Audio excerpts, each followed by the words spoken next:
햇볕을 쬐면서 허송세월할 때 내 몸과 마음은 빛과 볕으로 가득 찬다. 나는 허송세월로 바쁘다. 김훈 작가의 산문집 허송세월의 한 대목입니다. 칼의 노래, 남한산성, 흑산, 하얼빈처럼 김훈은 허송세월에서도 45편의 산문을 통해서 간결한 문체와 탄탄한 짜임새를 선보입니다. 삶과 죽음이 맞닿은 현실을 핸드폰에 부고가 찍히면 죽음은 배달 상품처럼 눈앞에 와 있다는 한 줄로 포착해냅니다. 책의 맨 앞에 등장하는 사진도 눈길을 끕니다. 군인들이 쓰던 철모에 긴 막대기를 매단 똥바가지입니다. 김훈은 우리가 겪은 전쟁의 고통과 죄악을 우리가 생활로서 극복해 나가는 평화와 긍정의 정신이 거기 똥바가지에 있다고 설명합니다. 그리고 똥바가지 사진 옆에 생활은 크고 나는 6개의 글자를 적어둡니다. 생활과 밥, 똥, 생명은 김훈이 천착한 주제이자 허송세월의 주요 키워드라고 할 수 있습니다. 김훈 작품의 강점은 묵직한 언어와 날벼락 같은 통찰력입니다. 화장정에 다녀온 경험을 이야기하면서 늙음은 즐겁다, 죽음은 가볍다고 정의하는 식입니다. 한 대 반 정도의 뼈가루를 유족들에게 나누어 주었다. 저녁마다 삶의 무거움과 죽음의 가벼움을 생각했다. 죽음이 저토록 가벼움으로 나는 이 가벼움으로 남은 삶의 하중을 버티어낼 수 있다. 술에 대한 비평은 촌철살인에 가깝습니다. 와인은 현실을 서서히 지우면서 다가온다. 와인의 치기는 비논리적이고 두루뭉술하다. 소주는 아기다툼하고 희노애락하고 생로병사하는 아수라의 술이다. 소주는 종말처리장이다. 김훈이 말하는 허송세월과 늙기의 즐거움은 젊었을 땐 몰랐던 삶의 의미를 이른이 넘은 지금 깨닫고 있다는 지점에서 드러납니다. 젊었을 때 나는 몸에 햇빛이 닿아도 이것이 무슨 일인지 알지 못했고 나와 해 사이의 공간을 들여다보지도 못했다. 내 옆에 꽃이 피어 있었구나. 이걸 모르고 먼 데를 헛되이 헤매고 있었다는 것입니다. 허송세월 또는 나이 들어서야 생활이 크다는 걸 아는 바람에 무척 바쁘다고 눈까지 칩니다. 현실을 치열하게 사느라 미처 보지 못했던 것들이 이제 나이 들어서 자연스럽게 보이는 경지가 허송세월이라면 허송세월도 그리 나쁘지는 않다는 생각을 하게 됩니다. 허송세월엔 김훈이 칼의 노래부터 애정했던 단어 밥과 똥이 반복적으로 등장을 합니다. 마을 사람들은 똥냄새 속에서 아침밥을 먹었다.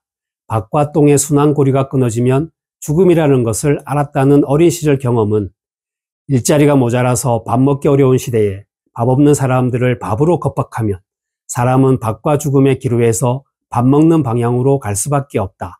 살려고 먹는 밥숟가락 속에 죽음이 들어있다는 현실인식으로 확장을 합니다. 생명활동의 기본인 밥과 똥으로 운을 떼서 생명을 경시하는 자본주의 비판으로 의식을 확장한 것입니다. 우리가 세월호 참사에서 교훈을 얻지 못했다는 비판은 지금 들어도 섬뜩합니다. 세월호 참사는 대형 교통사고이며 그 희생자는 재수 없는 소수의 사람들이라거나 일상으로 돌아가자는 깃발을 들어올려서 소비 경제에 미치는 심리적 악영향을 막아서 경기를 살려야 한다는 기득권 세력의 주장 탓에 우리는 미래를 향한 반성과 실천의 발판을 확보할 수 없었다고 저자는 지적합니다. 결국 비극을 내면화하지 못한 한국 사회의 노동자들은 우주선을 올리고 K모시기들이 세계를 제패하는 지금 이 순간에도 여전히 깔려 죽고 맞아 죽고 파묻혀 죽고 끼어 죽고 떨어져 죽고 부딪혀 죽고 말려 들어가 죽고 감겨서 죽습니다. 지난 10년간 산업재해 사망자가 2만 명을 넘었습니다.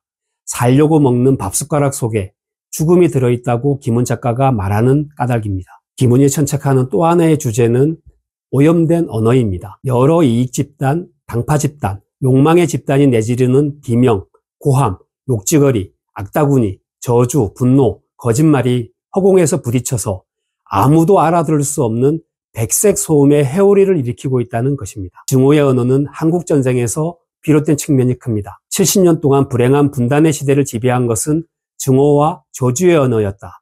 언어는 소통이 아니라 적대의 장벽을 쌓았다고 저자는 분석합니다. 그럼에도 김훈 작가는 절망에서도 희망을 건져 올리려고 애씁니다. 정치 현수막 밑에서 키스하는 청춘을 통해서 미래를 예찬하거나 한국을 우리나라라고 부르게 되었어요. 한국인 두봉주교예요.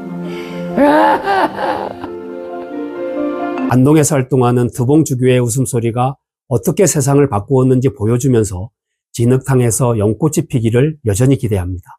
그리고 인간을 옥죄는 이념, 제도, 욕망, 가치, 인습 같은 강고한 목줄이 느슨해지기를 기대합니다. 젊은이들에게는 늙은 사람에게 기대해서 달라지는 것은 없다. 스스로 기득권에 저항하라고 촉구를 합니다. 나이 들면서 시작한 김훈의 글은 찰스 다윈과 정약용, 한용운, 박경리를 거쳐서 영아 살해를 저지른 폐륜적 인물까지 아우릅니다. 인간의 영원한 불완전성을 말하기 위해서입니다. 작가는 그 불완전성을 깊이 들여다볼 수 있는 사람은 세계와 인간을 대하는 마음에서 겸손과 수줍음과 조심스러움을 갖출 수 있다고 덧붙입니다. 산문집 허송세월 역시 불완전한 사람을 살해내는 불완전한 방법에 대한 작가만의 독특한 기록입니다. 스스로 불완전하다고 생각하는 탓인지 노 작가는 여전히 겸손합니다.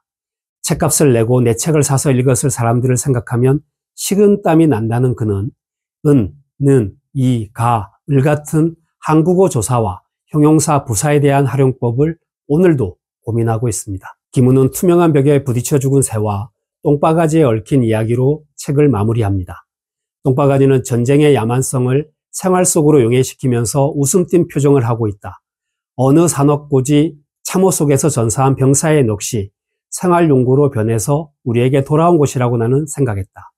작가는 이어서 이 책을 바쳐서 투명한 유리벽에 부딪혀 죽은 새들과 철모를 남기고 간 병사의 넋을 위로한다고 덧붙입니다. 지금의 죽은 병사는 어쩌면 산업 현장에서 죽어나가는 노동자들과 이태원에서 숨진 청춘들과 김훈이 본래 그러한 운명에 포박됐다고 정의했던 가엾은 중생들인지도 모르겠습니다. 요즘 김훈 작가는 병원 가는 날이 많습니다. 사가드는 인생의 단계를 스스로 절감하고 있다고 합니다.